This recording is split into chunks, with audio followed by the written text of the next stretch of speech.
Soy Mari Mora y mi sección de todos los martes se llama El Diván Imaginario. Es una sección que trata sobre temas psicológicos que aborda la realidad de hoy.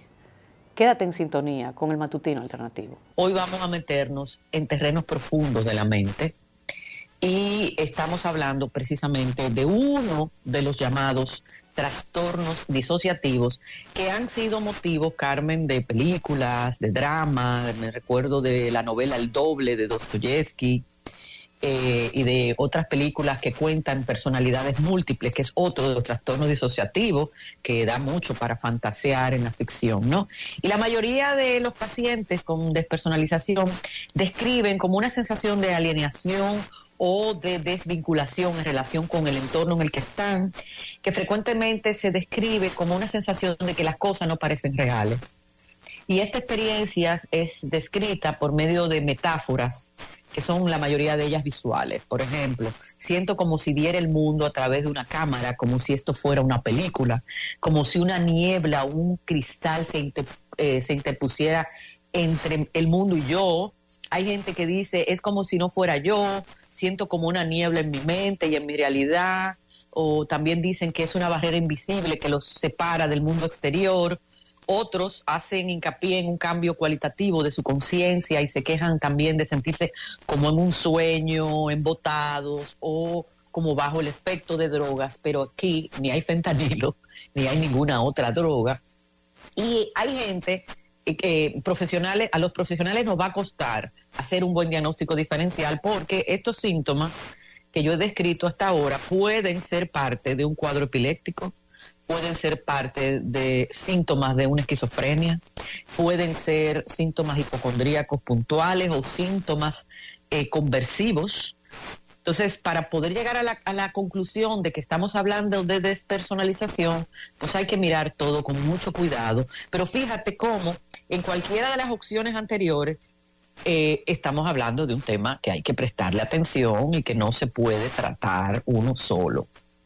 Los episodios de despersonalización, nos dice la American Psychiatry Association en su manual, se caracterizan por una sensación de irrealidad o extrañeza y ese distanciamiento que yo describía que se produce en la sensación de tu forma de bregar la realidad, de percibir la realidad. Y pueden tener 4 tipos de síntomas distintos que van desde experiencias corporales que son anómalas, una anestesia emocional de tú no sentir nada, una experiencia anómala en cuanto al recuerdo, a la memoria, y una sensación de desrealización.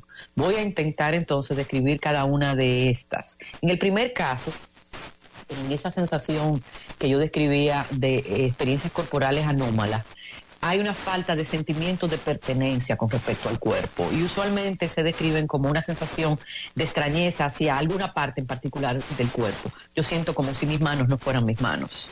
Yo siento como si este cuerpo no me perteneciera, como si yo estuviera en un cuerpo que no soy yo. Me miro al espejo y no siento que soy yo. Y me miro y pienso, ¿quién eres tú? Y entras en una especie de sensación de que estás perdido, muy, muy incómodo, muy incómoda y muy perturbadora. En la segunda característica que yo describía, que era la anestesia emocional, es una sensación de una pérdida de agencia, es decir, de que tú no tienes el control. Y la conducta no se experimenta como propia. Y los pacientes refieren sentirse como si fueran autómatas o robots. Y están haciendo algo que a los demás les parece lógico, pero ellos es como si fuera otra persona que hubiera tomado el dominio de su propio comportamiento, a pesar de que ese comportamiento no les resulta extraño a nadie. Pero es como está desprovista de esa voluntad consciente. En el tercer caso, que estamos hablando de experiencias anómalas del recordar, hay una sensación de descorporización. Generalmente se trata de una sensación no específica de no estar en el cuerpo o de no estar realmente presente, de que tú no estás ahí en el presente, como si te sacaran del tiempo.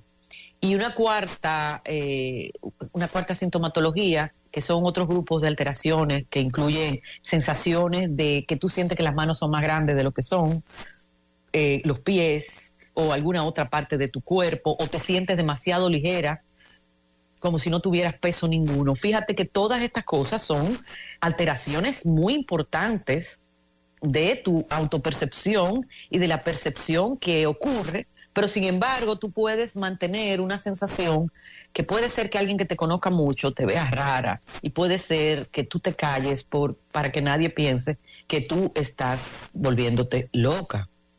Entonces, a mí me ha pasado, Carmen, tú sabes que yo preparo a veces divanes, porque es una manera de yo profundizar también en los propios temas, porque uno ha oído hablar mucho y ha estudiado el tema de los trastornos disociativos, pero cuando a ti te toca a alguien que te está contando experiencias de esa naturaleza, que tú dices, wow, ¿será que es una persona que no quiere responsabilizarse y está atribuyendo a una especie de trance un comportamiento del que se avergüenza? Que esa fue la primera sospecha que yo tuve. ¿O de verdad esta persona se está despersonalizando? Porque además, en concreto, se trata de una chica de unos 20 y pico de años, es un caso muy reciente. Ella misma utilizaba la palabra. Yo creo que yo estoy sufriendo de esto, porque la gente googlea, Carmen, y se encuentra con muchísimas cosas. Y eso me hizo sospechar de cuidado si esto es una excusa. Sin embargo, hay unas condiciones previas, y estamos desde hace un tiempo, Carmen, y yo creo que ha sido de casualidad, sumergidos en el mundo de los traumas y en el mundo de todo el impacto psicológico que pueden causar traumas complejos. Y una posible causa, la más frecuente, es precisamente el que tú te disocies como una manera de tú protegerte. Entonces, fíjate que en el ejemplo cotidiano que yo particularmente lo he pasado, yo recuerdo que una vez bajo un accidente de carro hace muchos años, yo me puse los lentes de la amiga mía que conducía, que era una miope grave, y andábamos buscando las dos los lentes.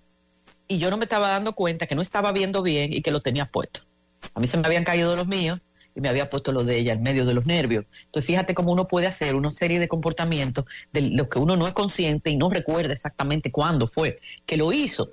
Pero aquí estamos hablando de un trauma que ocurrió hace mucho tiempo, que fue lo suficientemente brutal como para que la memoria y el sistema perceptual nuestro se descolocara, se desorganizara. Y esta es una de las pruebas de que la mente, en su búsqueda de afrontar una situación que la sobrepasa, puede debutar con una sintomatología disociativa de esta naturaleza, o bien se cinde en varias personalidades, como en la personalidad múltiple, que es muy escaso, la verdad, a pesar de que la literatura y la ficción apelan mucho a este tipo de situaciones psicológicas. Pero en la despersonalización o desrealización es mucho más frecuente. Y solo quiero que las personas que hayan sentido esto fuera de un acontecimiento traumático inmediato entiendan que esto se trabaja, que esto tiene solución y que aunque lo parezca, no nos estamos volviendo locos. Vamos con las preguntas. Esta vez yo comienzo. Explique la diferencia entre eso y un ataque de pánico, porque cuando usted hace la introducción dice que puede provocar la conducta disociativa. Pero sí, eso mismo tú puedes sentir cuando tienes un ataque de pánico y te informan de la muerte de alguien, de algo que tú tienes que enfrentar, hasta una entrevista para una propuesta nueva, laboral, algo relacionado con la familia, y te da eso mismo que usted menciona. Y no voy a hablar todavía de la personalidad doble y de los efectos de sustancia y demás. Pero, ¿cómo vamos a ir descartando panic attack y personalidad o actitud disociativa o personalidad? Sí, brillante pregunta, Carmen, la verdad. Mira, en los ataques de pánico puede haber uno de los síntomas, puede ser la despersonalización o la desrealización. Pero fíjate que eso está ocurriendo con relación a una situación concreta que te está produciendo entonces esa sensación de pánico. A veces hay gente que en una entrevista, como tú bien dices, o hablando en público, termina y dice, no sé qué fue lo que yo dije. Yo espero que haya quedado bien y porque se le borra la autopercepción de los nervios tremendos que está teniendo en este problema, en ese momento. Pero aquí estamos hablando de una persona que va a vivir eso desconectado de una situación inmediata que lo está produciendo.